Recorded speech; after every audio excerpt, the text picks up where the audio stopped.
So, think of your body kind of like a car. Inside that car, there's a very busy engine that just keeps everything running. That engine is your liver. It cleans up messes. Yeah, it cleans the blood and stores energy too. Right. And today we are doing a deep dive into how to check that engine.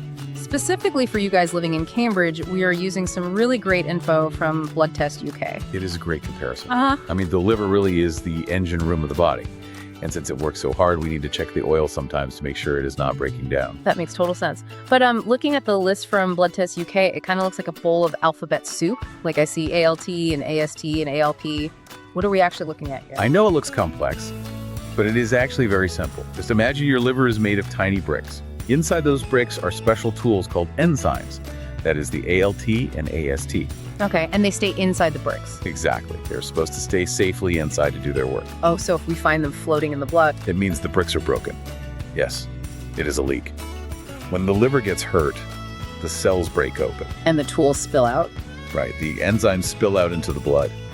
So if the test shows high numbers, it is basically a warning light on your dashboard. Saying check engine. I like that a lot.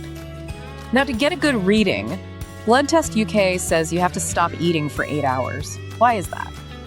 Well, when you eat, your liver wakes up. It starts working super hard to process the food. And I guess that changes the numbers. Exactly. We want to measure the liver when it is completely resting. So no food and no alcohol before the test. It gives us a clear baseline.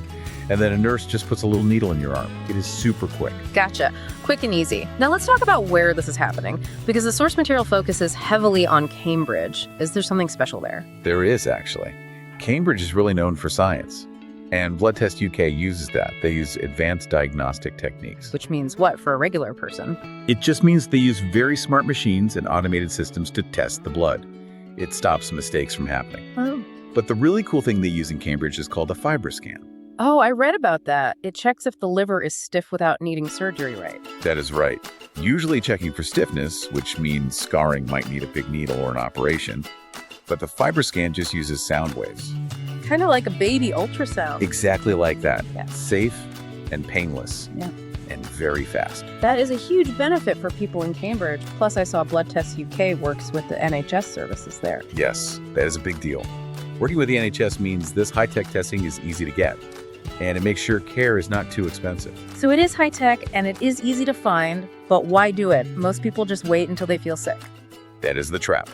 The biggest benefit of this test is finding problems before you feel sick. Things like hepatitis or fatty liver disease can be silent for a long, long time. Silent problems are the scary ones. They are. But the liver is tough. If you catch these signs early, you can often fix the problem. Sometimes just by eating better. Or moving more. It gives you the chance to fix the engine before the car actually breaks down. So you get control. You get the facts you need to make good choices. And peace of mind. Exactly. Regular tests help you watch your liver over time. You do not have to guess if you are healthy. You just know. That is really empowering. Big thanks to Blood Test UK for breaking this down so simply for us. It is a quick, safe step to stay strong. So here's a final thought for you. We take our cars to the shop for service every year without complaining. Your liver works 24 hours a day, every single day. Isn't it worth taking 1 hour to check the gauges and keep it running smooth? Thanks for joining our deep dive.